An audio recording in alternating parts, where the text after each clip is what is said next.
Tod Thilleman. Tod Thilleman's the editor of AWP Press and a man I greatly admire for a number of reasons. I admire him for his publishing savvy and competency. I admire him for his deep and intelligent metaphysical discussions for J.J. Hestain. And I admire Tod because Tod understands that if I say last call and you go buy drinks, Tod will know that you can buy those drinks and listen to him simultaneously. Tod Thilleman, everyone. I'm going to read from a work in progress that's been in progress for the last 4 years. It's a collaboration with the poet J.J. Hestain. Blue Balls.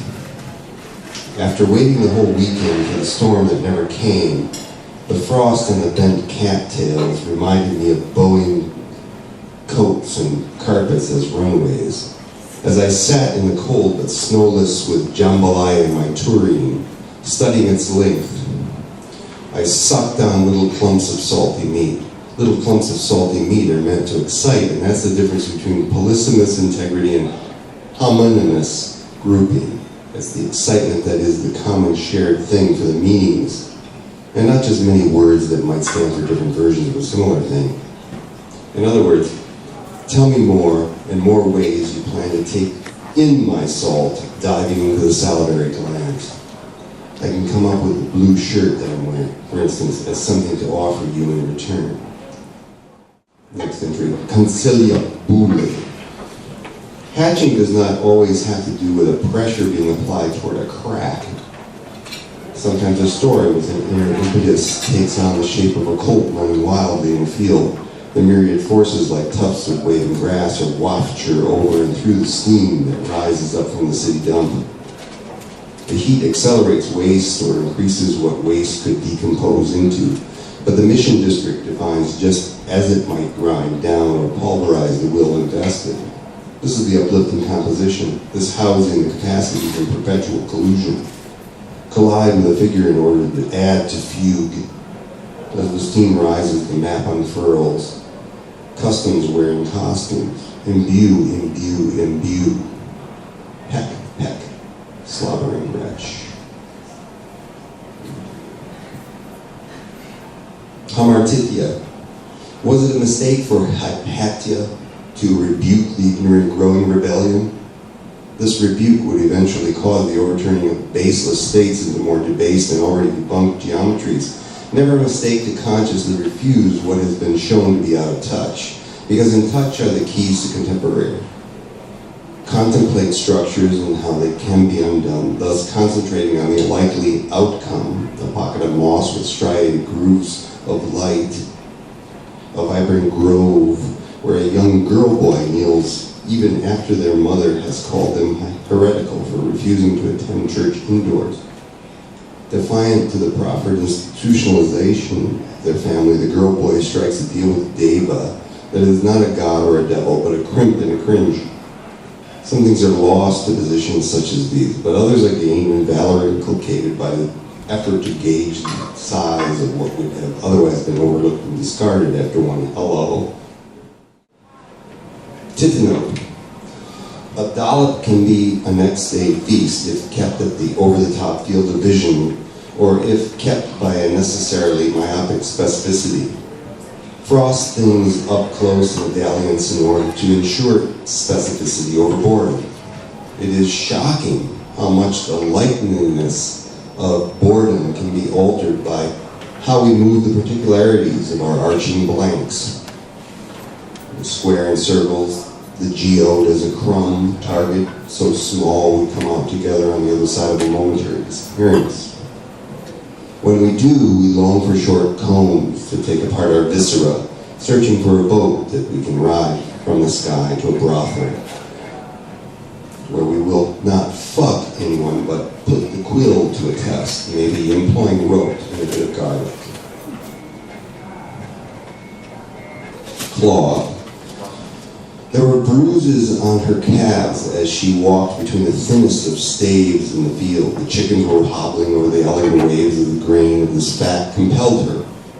If she laid down here, it might be the gleaming itself, she thought. To tenderize herself cosmically by way of working with form was important to her. An echo that comes back as nutrition, which plays with the ostinato of her ear. A playful kiss from matter itself.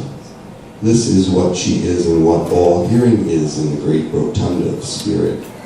This is where it takes shape. Note the curved back of a broken-necked swan. Squawk went the bent neck into the afterlife where trees continued breaking in summer storms simply because that particular her needed to imagine herself by way of such cackling. This, you know, is true of many forms of openings and closings, how they affect passage. Salted caramel. Oh good, the lodestone. Can I help you carry it? When you do this, we can move by the lodestar. Meridian. Threading is the thickest of the thick too. Thread is not always breakable, especially with those sinews. We wanted to have found a way to add sinews to bread from the inside out. Here was the recipe. Embrace your mother, the one in front of you, not the one behind, and do not return as you see the grapevine. Instead, pop the little tight orbs into your personal mouth. Drip is required, right where the tongue forks.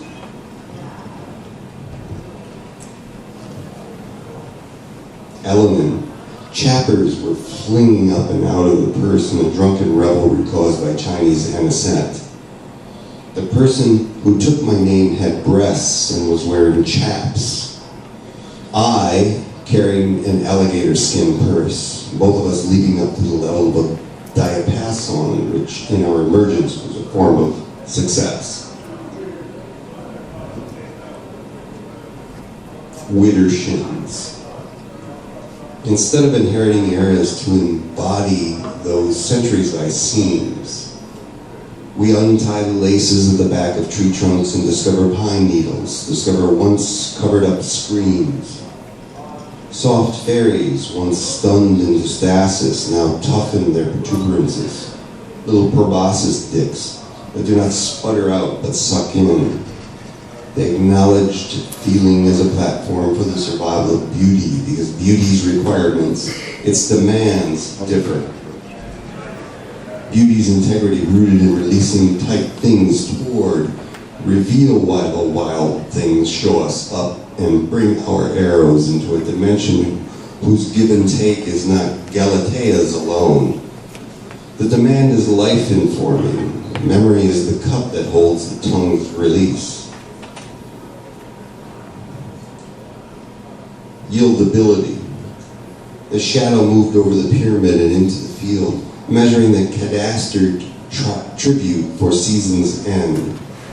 The previously cauterized crops looked to a non-ritualized eye like they were sulking, but each of Tod's priests knew what they had brought into their storehouse, regardless of the political fallout, because it was essentially a political act. That shadow which fell over revealing the head of a baboon, or perhaps two, by one's own power, transplant the top of the baobab tree in order to replace that of the wooden ibis that had been head, or a placeholder for a head, right with sap instead of milk.